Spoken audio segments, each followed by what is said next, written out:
Welcome and thank you for joining me. I'm Gerry Oginski, a New York medical malpractice and personal injury trial lawyer practicing law here in the state of New York. Today's video tip is about what questions you should never be allowed to answer during a question and answer session in your wrongful death lawsuit. If you remember from previous video tips, a deposition is a question and answer session where your attorney will be present and you will be asked questions by the defense attorney. Your testimony will be recorded by a court reporter, and that testimony is given under oath and can be used at trial. Now, many times defense attorneys like to ask questions to probe to see what type of assets or what type of money your loved one had at the time they died. Those questions are really inherently improper. Why? Because they have nothing to do with whether or not you and your family are entitled to be compensated as a result of the wrongdoing that caused your loved one's death. So, the attorney, you may hear an objection during the course of your deposition, and the attorney will likely say objection. That is palpably improper. What does that mean? It means not only is the question improper, but it is so wrong and so improper that we use a term palpably improper, just to give greater emphasis to the fact that it is wrong and you cannot ask that question.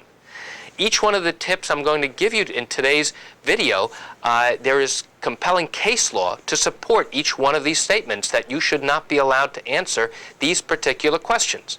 Number one, did your loved one have life insurance? Well, why is that important? The bottom line is it's not important. The reason defense attorneys want to know if your loved one had life insurance is because they want to try and inject to the jury that you had assets. And that why are you coming to us seeking compensation when you already were compensated by the life insurance company for your loved one's loss? Well, guess what? Life insurance is not a proper element of compensation, and a jury is not to subtract any amount of money that they are going to award based upon whatever life insurance your loved one had. What if they didn't have any life insurance? The fact is, life insurance should not be permitted to be asked, and if the attorney does ask it, your attorney should be objecting, and you should not, under any circumstance, be permitted to answer that question. Number two, did your loved one have a bank account? Well, you might ask, okay, that's simple enough, but really the question is designed to probe to see whether or not you had savings accounts, checking accounts, or any other type of assets, a bank account, where the person stored money and had money, because at trial, that defense attorney may try and subpoena the bank that controls that bank account to show to a jury, look, again, this person had assets, they had money, what are you bothering us for? Why are you seeking to place blame on us and make us pay for something that we may or may not have done? Same question with regard to a pension. Did your loved one have a pension? Now, I'm going to assume for the moment that you are not claiming that your loved one was working, and also that you are not claiming that your loved one had lost earnings or lost future earnings as a result of his or her death. Why do I say that? I say that because in many cases where the person was young or elderly or simply not working, the issue of whether or not they had a pension, whether they were a government employee, a city employee, really, again, has no bearing. It's not relevant to the issues in the case, and it has no bearing on the ultimate compensation that a jury will award. A jury will never be asked to subtract the amount of money that you or your loved one received from a pension in order to determine the appropriate amount of money that you are to receive as compensation. Now, let's go to the other scenario. If your loved one was working and there are lost earnings, and part of the claim involves that your loved one now no longer has the benefit of certain perks, such as health insurance benefits or pensions, things like that. In that instance, you may be required to give and provide information about the pension that your spouse or your loved one was contributing to. They may have been setting aside a certain amount of money each paycheck that goes into a pension. In that limited instance, you may be required to give that information.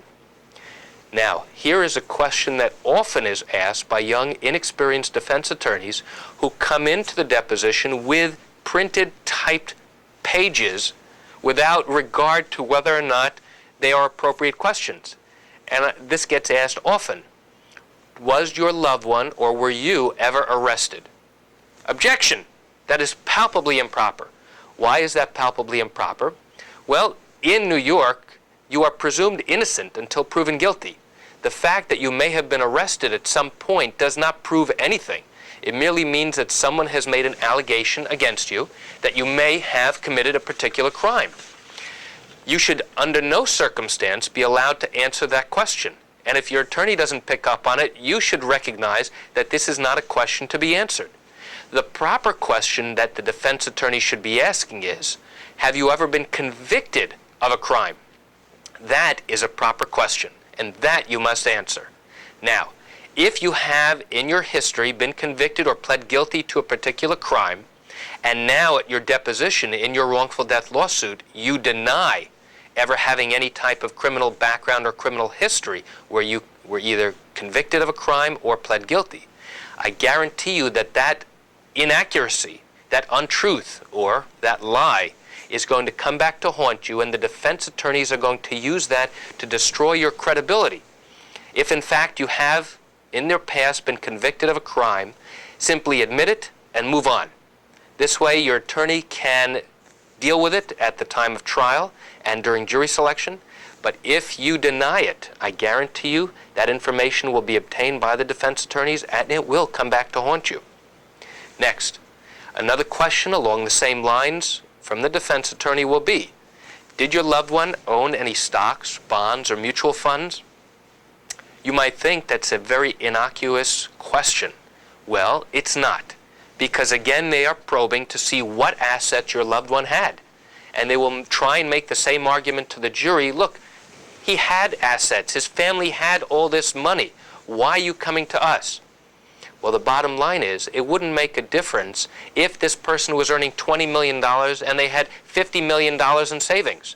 The fact is, the law in New York says that if you have been injured as a result of someone else's wrongdoing, you and your family are entitled to be compensated for your loved one's loss, plain and simple, regardless of what they had in the past and what they've saved up and what they earned during their lifetime. So that is very important to keep in mind when you go into your deposition. Sometimes the defense attorney will ask, what is the value of the home that you live in? They will always ask, do you rent or do you own a home? And you must answer that question.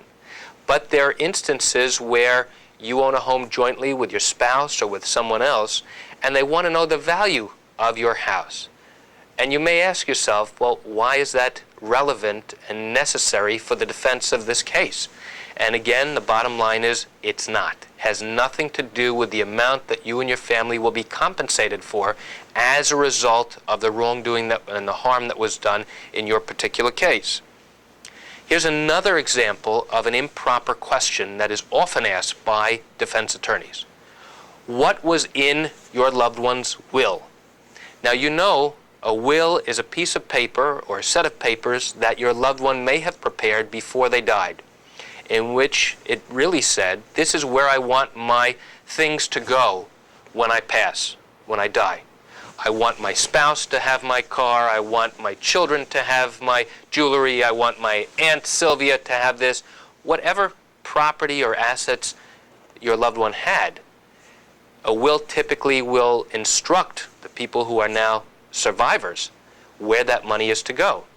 And many times the defense attorneys want to get hold of that information, again, to interject into the jury, hey, look at what everybody in the family is getting. That's an improper question. What they are entitled to get is who is receiving the money or the assets or the property in your loved one's estate. And the estate is nothing more than what the person had at the time they died. So whether they had bank accounts, stocks, bonds, any assets that they had at all, a will determine where that goes. However, what happens when a person did not have a will? Well, the law in New York determines and sets up a formula as to who in the family is to get the assets.